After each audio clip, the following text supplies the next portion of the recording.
Welcome to chess, ladies and gentlemen. All right, man, I appreciate you guys very much for coming by. So, we are going to get straight to the point in this video. This is the light analysis of Wesley So versus Daniel Naroditsky. As you guys know, when I go past 15 minutes on the video, I consider that to be pretty long. You know, I do want to try to chop it back some. For those of you that just kind of want like a nice little short and sweet video, you know, you don't want all the bulk. You just want to be like, hey, man, get me to the finish line, bro. So I got you. So all my people that are coming from the Philippines, I would say mabuhay, kamusta king makai bigan. I appreciate you guys very much for stopping by. But if you guys are ready to go, we're going to get through this game. Let me line my... There we go. Yeah, there we go. All right. So we got the move e4, e5, knight to f3. We got knight to c6, bishop to c4, knight to f6, and then we do see the move d3. And we have the Italian game, two knights, and this is the modern bishop's opening. So we are not going to see a Juco piano or Juco pianissimo. We got the move h6. We got castles by white. We got d6. And then we have the move c3, and then we have g5. So, I mean, you know, of course, black has two options. They're going to go bishop to e7 or bishop to d7. And so we do see knight b to d2, and then Danya decides that he's going to go ahead and go bishop to g7. You know, do a little hyper-modern situation going on. So we do see the bishop coming back to b3. We got g4. And this is not really inconveniencing white as much as you might think. You know, they can just simply go back knight to e1. And I mean, they're all good to go.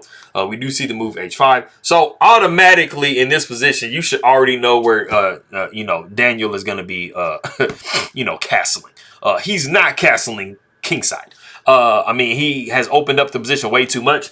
He is full on attack mode over here. And I mean, this is kind of a little bit what you want to do when you're playing blitz and bullet and things like that. You know, just kind of start, you know, playing as aggressive and crazy as possible, because that does make your opponent burn a little bit of time. So, you know, it can be in your favor. And so, of course, Wesley So, I mean, you can't just sit here and do nothing. You got to try to slow down this attack.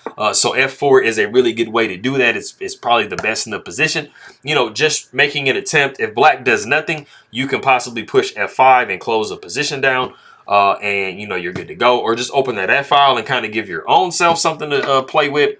So the pawn takes f4. We see rook taking f4. And then we do see the novelty of the game, which is queen to e7. You know, as I tell you guys all the time, you know, f2 and f7 are probably the biggest problem points for either side when they're coming out of the opening. You know, it takes a little while for you to, you know, kind of start defending that legitimately, because it's usually only defended by the king early in the game. So, you know, that is what, you know, we're just making sure that, you know, we don't get f7 dropping anytime soon. So we do see the move d4. We see bishop to d7. You know, we're getting ready to castle. The knight comes up to d3, and then we do have long castles by black. Like I said, you got to go to that side, bro. Because if you don't, you're probably, I mean, you really just kind of opened up your whole king side. And, I mean, you pretty much just made it kind of easy for white to start getting to you. So we have reached the point in the game that there is a number one move in this position. Really nice move, but I actually think it's kind of hard to find because it kind of, you know, seems like, you know, it just doesn't really do anything for the position. So if you want to pause the video and try to guess this move, go ahead and do so.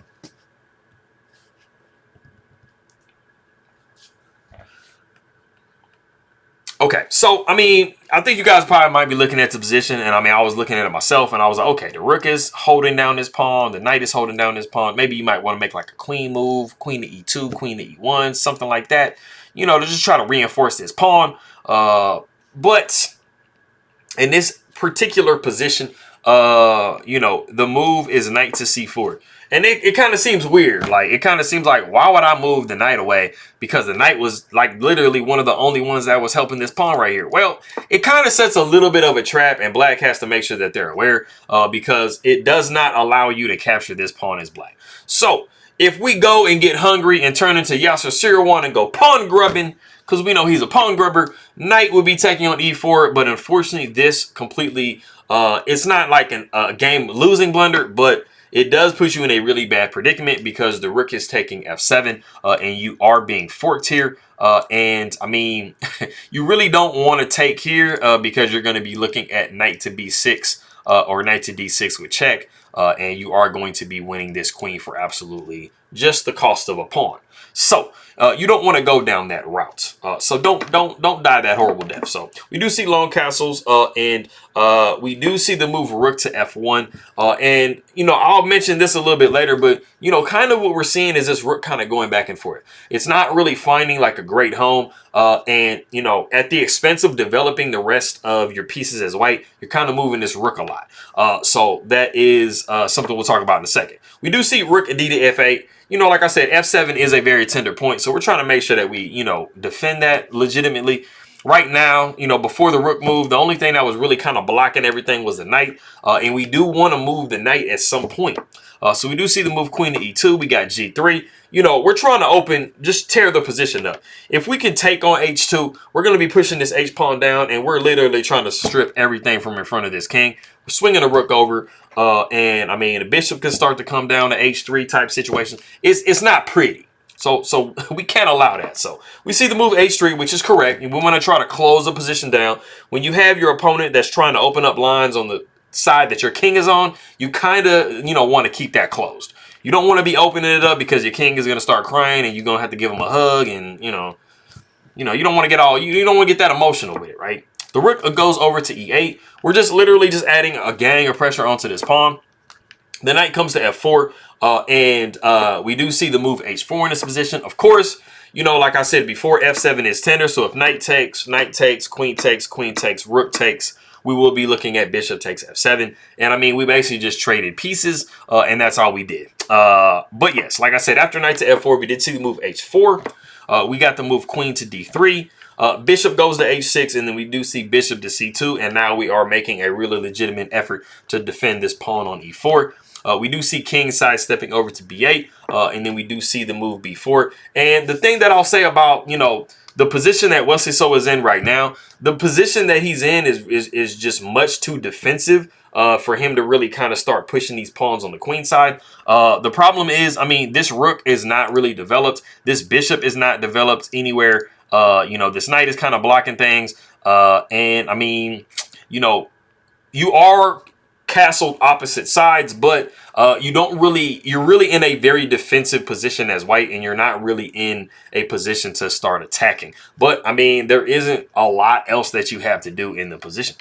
We do see the move knight to d8, and this is going to start like a really nice knight maneuver in multiple different ways, so I'll talk about that. We do see the move a4, bishop takes f4, and this makes the rook take back on f4, and then we do see the move knight to e6, and this is one of the points of moving back to knight to d8. It wasn't because he was scared of this b4 b5 business.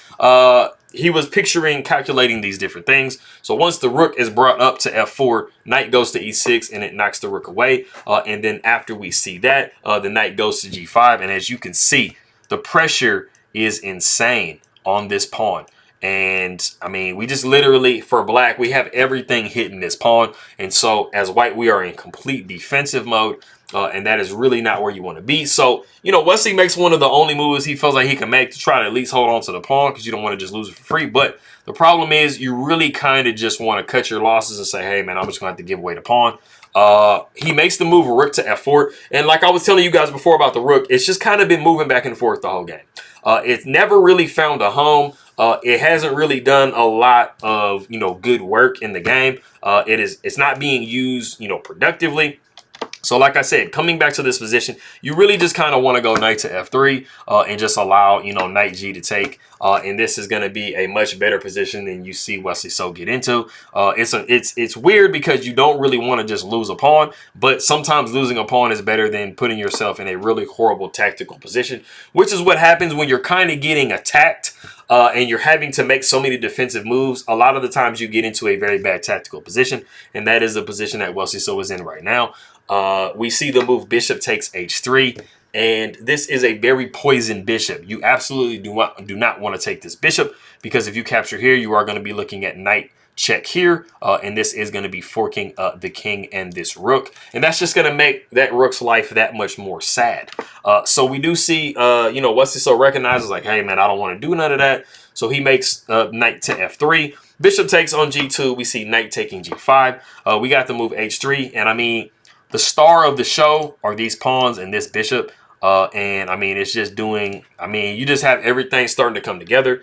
You're not focused on taking this pawn on e4 no more. You're going to be freeing your rook up. So after the bishop does develop, just trying to do something, we do see rook e to g8. And you see these rooks are exactly where you want them to be. This bishop is all in the kitchen. I mean, you're just really just too dominant as black. The knight comes down to f3. We see knight down to g4. Wesley So says, hey, man, I'm going to just go ahead and cut my losses and go ahead and just, you know, I'm going to go down swinging at least. You know, so the rook takes on g4. And then we do see rook taking g4. We got the move e5. Like, we're trying to do something, man, right? So the pawn takes, knight takes, and we're like, okay, we're going to get a rook. The bishop is going to go back to d5, which is the absolute best move. And we are going to be down, you know, as black 2 entire pieces. But like I said, these 2 pawns here are completely worth all of the 2 pieces that Danya has just given up. And you will see exactly what I mean. We see the move h2 with check. We have to take, I mean, because there's nothing else to do. I mean, you can't slide over here because you're going to be looking at the queen just promoting, and then black has 2 queens. So you absolutely have to give back this knight. Knight takes h2, pawn takes h2, and then the king steps over to to f2. And then we see h1 equals queen. And it is in this position that Wesley So actually runs out of time. Not only is he running out of time, but this is a completely 100% lost position, simply because you're going to have to give away. Because, I mean, look, it's 2 queens on the board. You can't just allow that to stand. So you're going to have to give up your rook for that queen. The rook is going to be taking. Queen to g3 is literally the only move that saves you from these checks and like certain death. And then we'll be seeing the move a3, creating some lift, but also getting a little counterplay going. We would probably see pawn takes a5, and then the bishop goes to c4. And I mean, you're threatening this. You're threatening queen down to e2 with checkmate. So, I mean, you're just not like living the happy life as white. You can slide over to g2 with the king. Rook would be coming back, just regrouping itself on the h8. Bishop goes to d3. You got to try to trade some defenders down. But after the bishop takes d3, queen takes d3, queen goes to h4. I mean, you're down the exchange. You know, and you're literally just being hunted as white. You have this completely passed pawn that can cause you some trouble. And I mean, this is just not where you want to be at all. So that is that game. I appreciate you guys very much for stopping by. Meron salamat, aking kaibigan. And I will see you guys next time.